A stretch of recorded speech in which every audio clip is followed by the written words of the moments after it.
أعوذ بالله من الشيطان الرجيم. بسم الله الرحمن الرحيم. رب اشرح لي صدري ويسر لي أمري واحلل عقدة من لساني يفقهوا قولي. اللهم صل على محمد وآل محمد وعجل فرج آل محمد.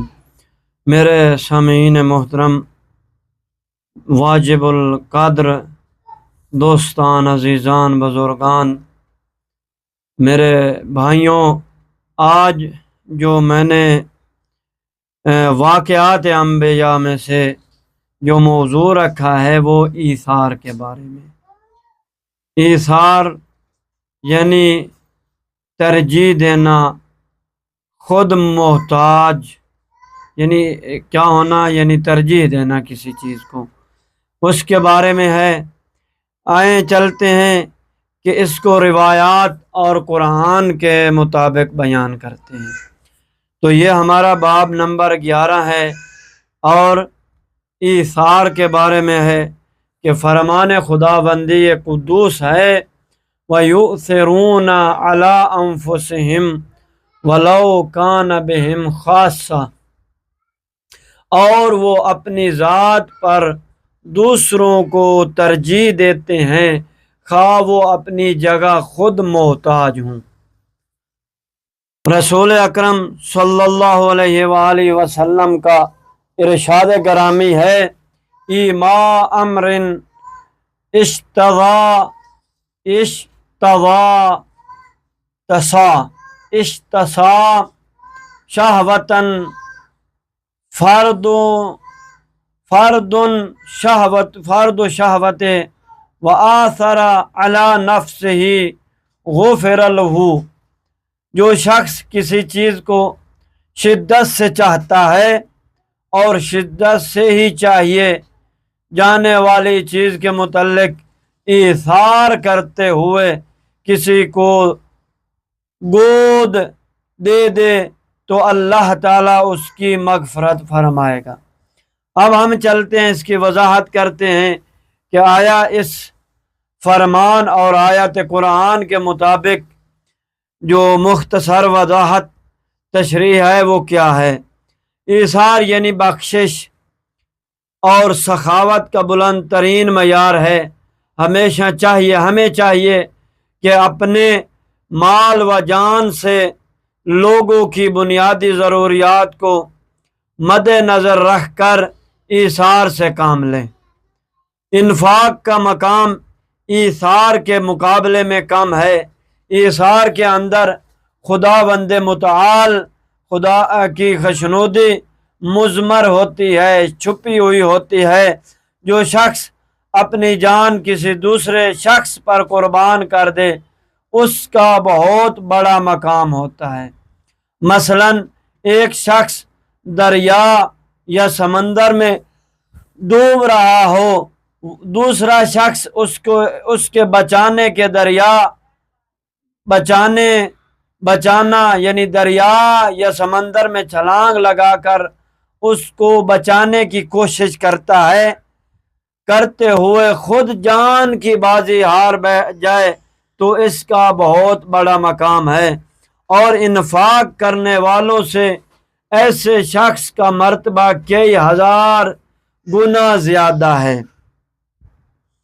تو لہٰذا ہم اس کے ضمن میں ایک ایثار پیشہ غلام جو ہمیشہ دوسروں کو ترجیح دیتا تھا اس کے بارے میں آج ہم آپ لوگوں کو واقعہ بیان کرتے ہیں کہ حضرت عبداللہ ابن جعفر طیار جو کہ حضرت زینب سلام اللہ علیہا کے شوہر نامدار تھے، ان کی سخاوت بہت مشہور تھی.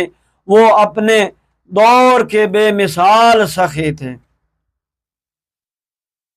ایک دن ان کا گزر ایک نخلستان سے ہوا. نخلستان میں انہوں نے ایک غلام کو کام کرتے ہوئے دیکھا. تھوڑی دیر کے بعد اس غلام کا کھانا آیا تو اس نے روٹی کھانی شروع کی. ابھی اس نے ایک دو لقمے ہی کھائے تھے وہاں ایک بھوکا کتا پہنچ گیا۔ وہ کتا بھوک کی وجہ سے اپنی دم بار بار زمین پر مار رہا تھا۔ غلام نے اپنی غذا میں سے کچھ ٹکڑا کتے کے آگے ڈالا، کتے نے وہ ٹکڑا کھا لیا۔ غلام نے کچھ اور ٹکڑا ڈالا، کتے نے وہ بھی کھا لیا، یہاں تک کہ غلام اپنی ساری غذا کتے کو کھلا دی اور وہ کتا کھاتا رہا۔ حضرت عبداللہ ابن جعفر طیار نے اس غلام سے پوچھا، تم کو روزانہ کتنا کھانا ملتا ہے؟ تو اس نے جواب دیا کہ جناب وہی ملتا ہے جو آپ نے ابھی دیکھا۔ آپ نے غلام سے پوچھا کہ تم نے اپنی ذات پر زیادہ کتے کو ترجیح دی ہے؟ تو اس نے کہا کہ جناب وہ بہت بھوکا تھا اور مجھے یہ بات پسند نہ تھی کہ وہ میرے پاس آئے اور بھوکا واپس چلا جائے۔ آپ نے غلام سے پوچھا، آج تم اپنے لیے کیا کرو گے؟ غلام نے جواب دیا کہ بھوکا ہی رہوں گا۔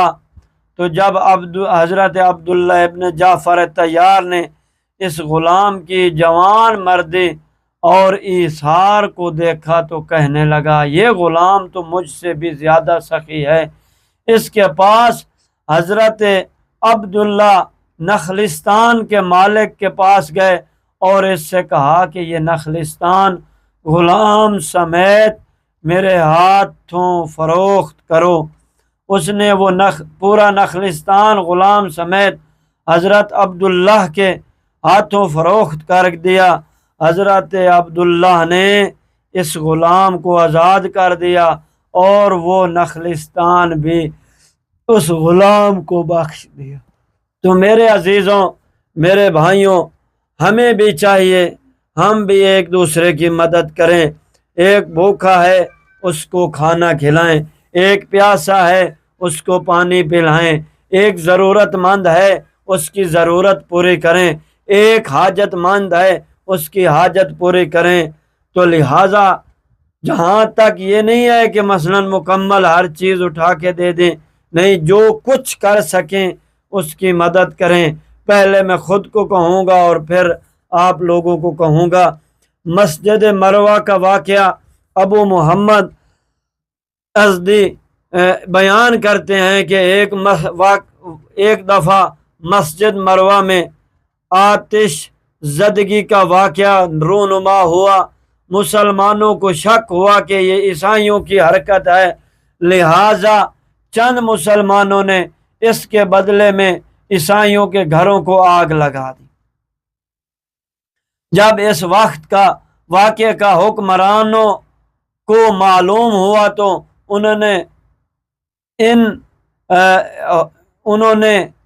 اس نے حکم دیا کہ اس واقعے میں ملبوس افراد کو گرفتار کر لیا جائے۔ جب تمام افراد کو گرفتار کر لیا گیا تو وہ حکمران نے سزا کا انوکھا فیصلہ سنایا۔ یہ سزا قرعہ اندازی کے ذریعے دی جاتی تھی۔ کسی کی سزا کی پرچی پر نکلتے سزائے موت، کسی کی پرچی پر نکلتے اس کے ہاتھ پاؤں کاٹ دیے جائے، اور کسی کی پرچی میں آتے کہ اسے تازیانے مارے جائیں۔ ان میں سے ایک ملزم کی سزا قرعہ کے ذریعے نکلی کہ اسے قتل کر دیا جائے۔ تو اس نے رونا شروع کر دیا اور اس کے ساتھ بیٹھے ہوئے فرد کی جو سزا نکلی وہ تھا کہ اسے تازیانے مارے جائیں۔ وہ شکل سے خوشحال دکھائی دے رہا تھا۔ اس نے سزائے موت والے مجرم سے پوچھا کہ آپ کیوں رو رہے ہیں؟ تو جب کہ یہ مشکل تو دین حق کے لیے ہے، تو اس نے کہا یہ تو دین کی خدمت ہے، لیکن میں موت سے نہیں گھبرا رہا، بلکہ میں اس لیے رو رہا ہوں کہ میں اپنی ماں کا اکیلا ہی بیٹا ہوں اور میرے علاوہ اس کی نگاہ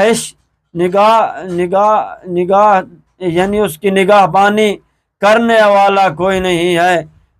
جیسے ہی میری ماں میری موت کی خبر سنے گی تو وہ بھی مار جائے گی۔